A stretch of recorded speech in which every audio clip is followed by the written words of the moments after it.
Hello， 大家好，我是双徐，欢迎回到我的频道。在上一集我们分享了冲绳国际通的美食特辑，除了美食之外，来到国际通少不了逛街的行程吧。不过到底国际通周边要怎么逛，又有哪些值得探访的小店？这一集我们直接做成逛街攻略，跟着我们的路线走，一起把国际通逛得更尽兴吧。影片开始之前，请先帮我点个赞啦！看完影片有喜欢可以帮我订阅、开小铃铛，才不会错过最新影片哦。影片中介绍的景点跟餐厅连结都帮大家准备好放在资讯栏咯。要到国际通，建议可以搭单轨列车到木质站，出口出来外面的大条路就是国际通啦。其实国际通周边可以逛的范围很大，蓝色这一区块集结了各种小店。这一次我们就从平和通开始逛起，再沿着平和通逛到中间的时候，就会经过英坂通，再顺着路往上走，来到福岛通，再一路逛回到国际通主街。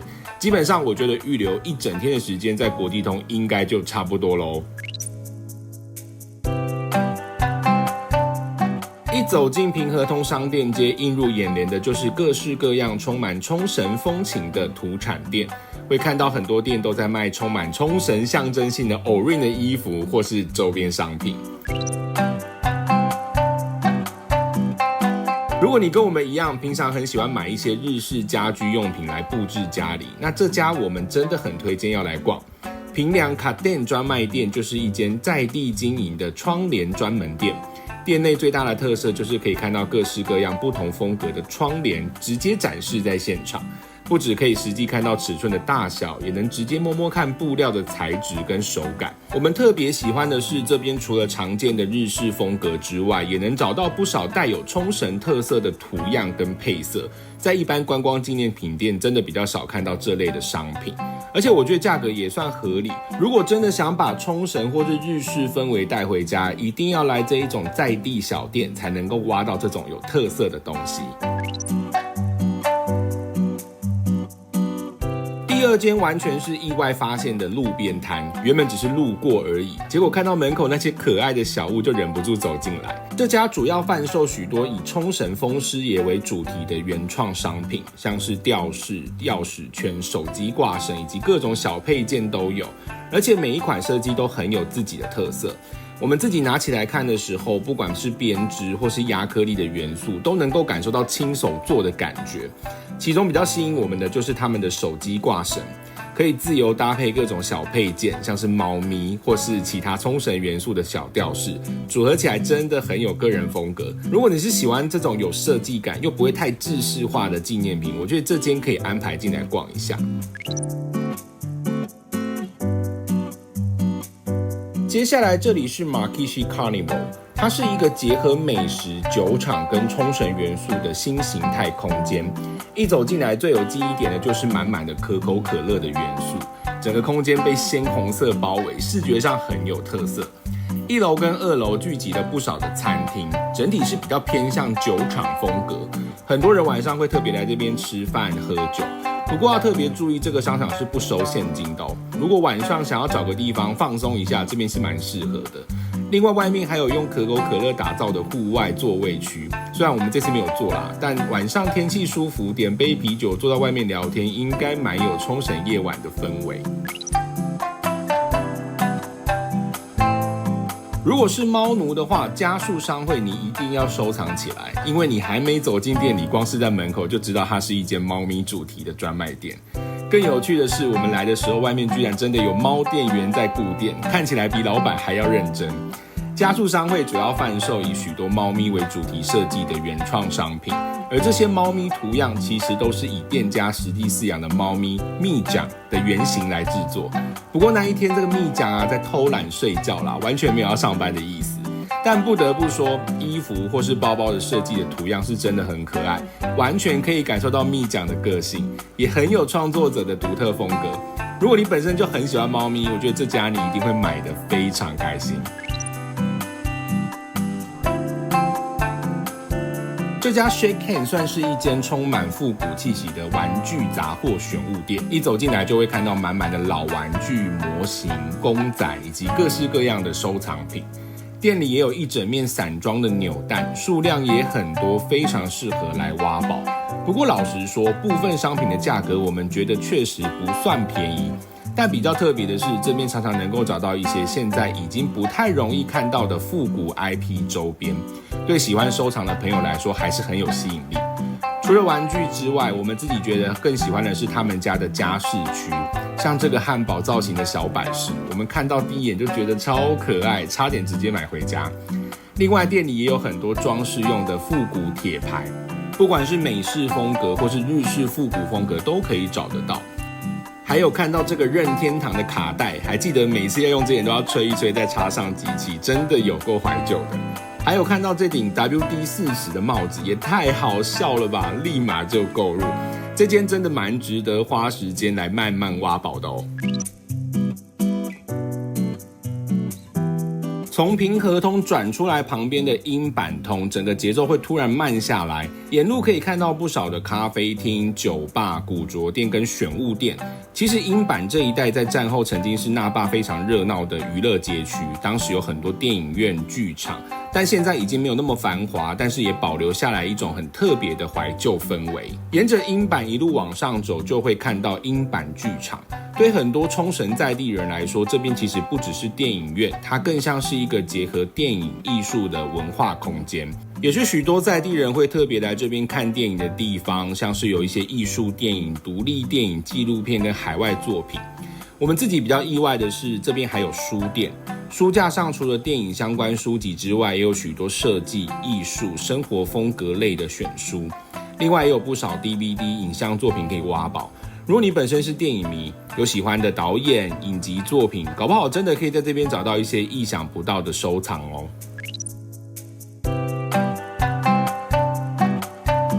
接下来这间店，我们一开始走进去的第一个感觉就是，这根本不像玩具店，比较像是某个艺术家的工作室。店里摆满了很多很有个性的作品，而且每个角落都有种让人想要停下来慢慢看的感觉。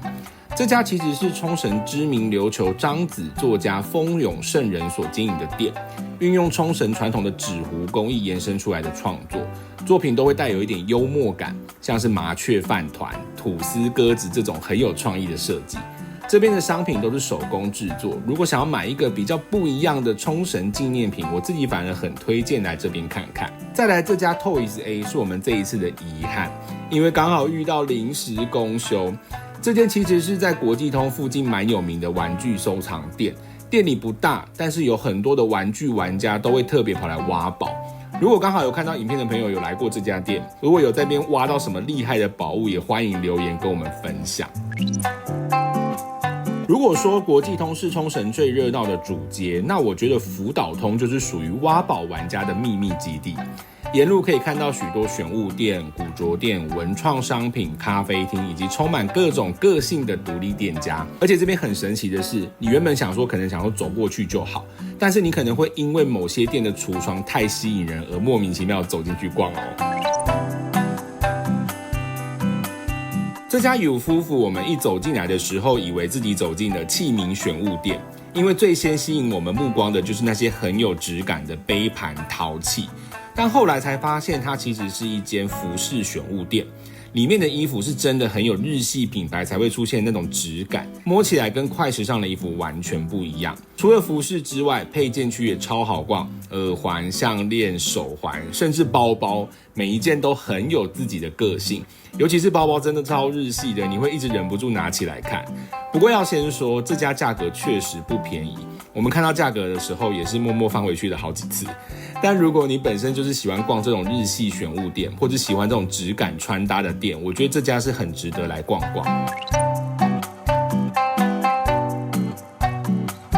接下来这家算是我们这次来冲绳的一个口袋名单，因为其实我们在 IG 上已经追踪他们一段时间了。山城用品最有名的就是他们独特的手绘创作风格，尤其是客制化的手绘人偶，真的超多人喜欢。原本我们也很想要定制，但因为现在订单太多，目前店面已经不接受客制预约。如果想要制作专属的人偶，就要等他们不定期开放活动才能够预约。所以如果有兴趣的朋友要密切关注他们的 IG。不过就算没有办法定制专属人偶，我觉得这家店还是超值得来，因为店里的明信片、贴纸、磁铁各种小摆饰真的都超可爱，每一件作品都可以感受到创作者自己的手绘风格的那个温度。后来我们就买了这个小磁铁，一个才100日元，看到价格的瞬间完全不犹豫，这么棒的创作者一定要用行动支持一下。如果你也喜欢插画、手绘、文创类型的商品，这家你一定会逛得非常开心。如果有看过我们2年前冲绳自由行影片的朋友，对这家应该不陌生。这家吉萨卡苏真的是我们最爱的冲绳玩具杂货店。那时候我们甚至买了一个 Orin 的灯笼回台湾。这次来冲绳，当然还是要来朝圣一下。结果一进来发现，灯笼都被卖光了。不过这一次最大的感受其实是人变超多，而且不少热门的商品也都被扫光了。可见这家店已经越来越多人知道了。虽然说品项没有以前这么多，但还是可以挖到很多复古又有趣的小东西。这间本来就是那种需要慢慢翻、慢慢找的店，你永远不会知道下一秒会挖到什么东西。像我们这一次就挖到了一个 Orin 的啤酒箱，没错，就是啤酒箱。我相信很多人跟我一样没有想过这个居然有在卖吧。看到食品的时候真的觉得它太可爱了。另外我们还买了这个哆啦 A 梦坐在空地水管上的小音响，也是可爱到不行。这2个东西加起来居然才台币300块左右，真的是有种买错价格的感觉。这家福岛商店，我觉得算是福岛通里面很有个性的一间店，因为一走进来就会感受到一种很强烈的主理人风格，跟一般酒类专门店不一样。福岛商店主要是以琴酒选品闻名，店里面可以看到有很多不同国家、不同风格的琴酒，有些酒瓶的设计本身就像艺术品一样，光看包装就超有意思。我们自己平常是没有特别收藏琴酒，对于品牌也不太认识，但可以感受得到店家在选品上是真的很有自己的坚持。不过现场没有提供试喝啦，有点可惜。但如果你本身有在收藏琴酒的习惯，或者喜欢研究精酿酒款，我觉得可以进来挖宝看看。在充满文青风格的福岛通里面，其实这家很显眼，因为它算是少数用 IP 角色为主题的商店，而且主角是大家熟悉的史努比。冲绳本来就是冲浪天堂，很多人来冲绳都会安排冲浪、SUP 或是潜水的行程。而这家店最有趣的地方就是把史努比跟冲浪文化结合在一起。店里有很多冲浪主题的服饰、包包以及周边商品，甚至连潜水衣都有贩售。如果你本身就是史努比粉丝，我觉得这家店根本是危险区域，因为光是那些限定周边就足以让人失心疯，荷包真的要小心啊。接下来这一家琉球 Plus 是我们很喜欢的一间店。如果你来冲绳想要买一件有冲绳特色的衣服，我觉得也可以先来这边看看，因为他们家的设计是真的很有自己的风格。品牌最大的特色就是邀请不同的创作者一起合作，把冲绳的文化、风景，甚至在地生活元素融合到设计里面。所以每一件 T 恤都会有自己的故事。除了衣服之外，也有包包、帽子跟各种生活小物，设计都很有辨识度。如果你是不太喜欢买那种到处都撞衫的观光纪念 T 恤，那我觉得来这边挑一件属于自己的冲绳风格 T 恤是很不错的选择。沿着福岛通一路走，就会来到国际通主街。国际通主要就是餐厅加上超多的土产店、伴手礼店的地方，就是那种几乎每间重复率都会很高的商品。我们是觉得就是当观光逛过去就好，感受一下冲绳的热闹气氛感是不错的啦。